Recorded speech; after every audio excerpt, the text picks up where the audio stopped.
Hello and welcome again to VW Feasts. Today, meatballs in tomato sauce. Yummy! So, for this we're going to use a mixture of beef and pork mince. Each brings its own specialness to the meatball. We are then going to use various herbs and spices to bring out the flavour. We'll need an egg to bind it all together. There's some spare chilies that we're going to put in the meatballs. You don't have to. Some breadcrumbs. And then for the sauce, along with those beautiful plum tomatoes, some balsamic vinegar.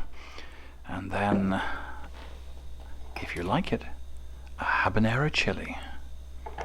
And some parmesan just to top off.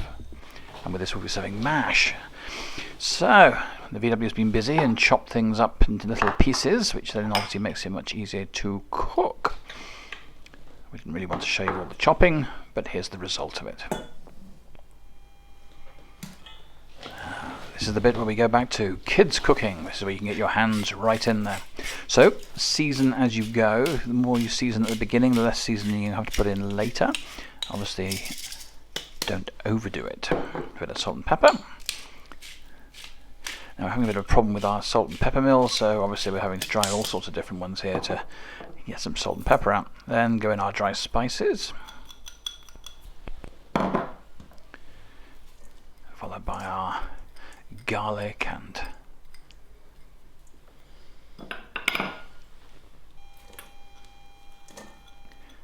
onions. In go the breadcrumbs. This just helps make it slightly less dense. If it's just meat, you can get a very, very heavy meatball. The breadcrumbs, although it sounds like we're just padding things out, do actually loosen it up a bit. And the flour here as well also helps draw out some of the fat. So, both hands in, mud pies to the ready, squidge and squidge. Interesting, every culture has a meatball of some description, with the Italian meatballs that you have for your pasta, the albondingas in Spain, the kofta in Middle Eastern and Indian cuisine, a small lump of meat, minced with flavourings and fried, is perfect. Of course, that's the origin of the burger. Now the egg helps bind it together as well, so that your meatballs don't fall apart. That'd be terrible if they just turned to dust. And the egg helps bind everything together. Back in with your hands. Give it a good squidge.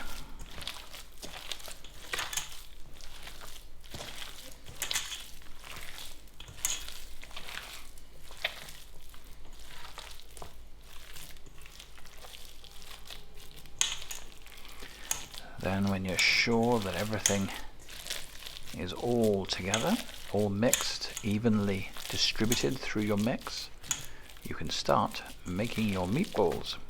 Of course, there was a suggestion that these are best done under the armpit, but we really wouldn't recommend those now. Just do them in your hands. So, VW's off.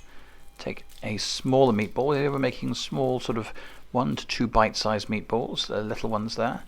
That helps speed up the cooking and also is the perfect size just to stick in your gob if you're feeling hungry.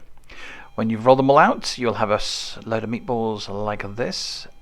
We then suggest you chill them just to let them form back again before cooking. Okay, on some hot oil, we're just going to brown off the meatballs to start with and just lay them into the oil. Of course, the Germans have multiple meatballs: bouletta, fricadella, kopsa, all sorts of delicious minced meat into a ball.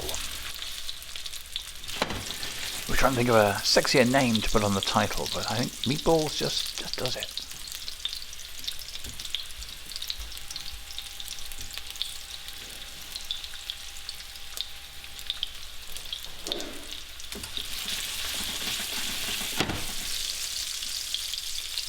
So get those evenly across the bottom of the pan and just lightly brown them until you have something like this.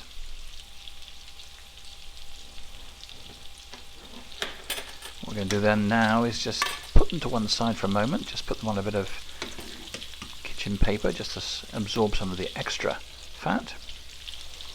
but then still keep in the same pan with all those lovely juices. We'll then make up the sauce.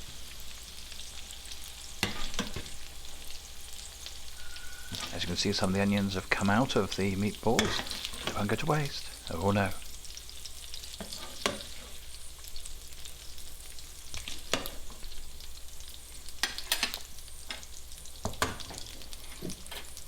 So just a tiny bit more oil.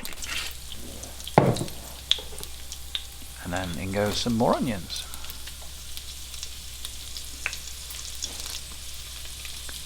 And we'll just gently brown those off.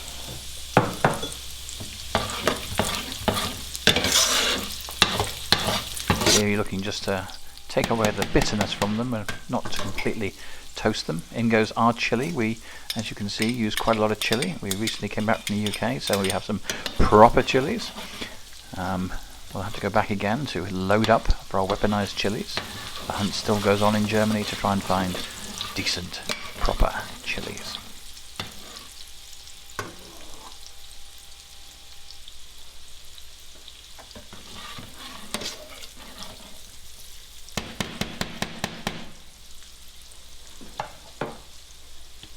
Okay, a little bit more seasoning.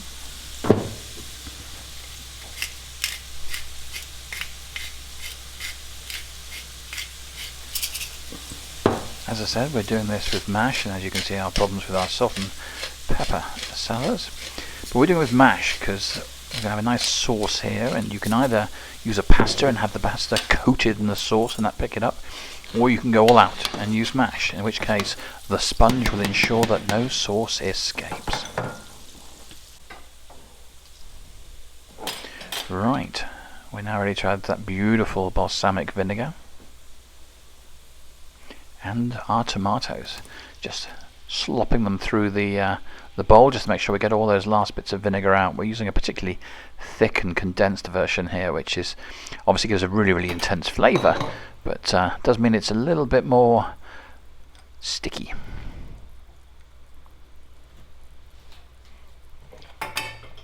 So stir all those round, make sure it's all mixed together.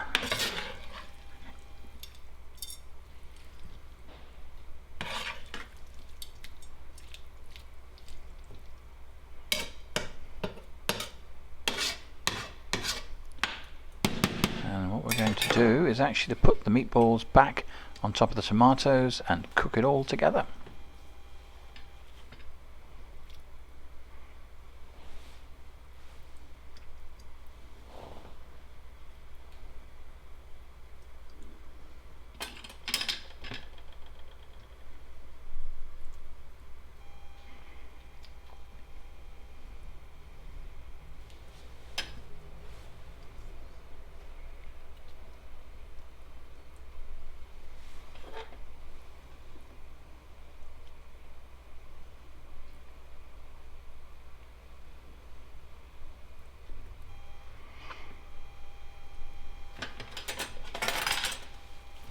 And make sure all those bits that are trying to escape don't.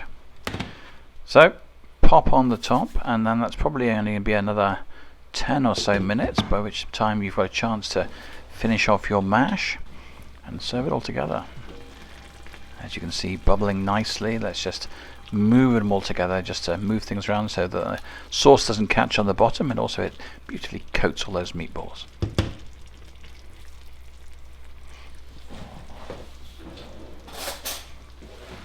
Taste at this point, and then you can decide whether you need any more seasoning.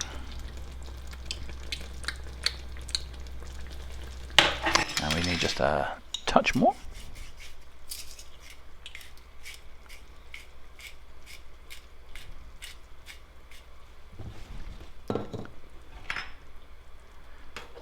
Give it a stir and test again.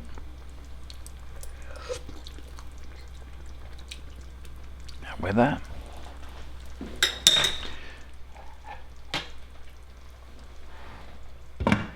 so, as I said, we are serving this with some mashed potatoes, so none of that lovely juice escapes. And for that final flourish, we're just going to grate a little bit of parmesan onto the top here. It gives a little bit of saltiness and cuts through, but I'll just add something, je ne sais quoi, umami probably. And here we have meatballs and tomato sauce and mashed potato. Enjoy.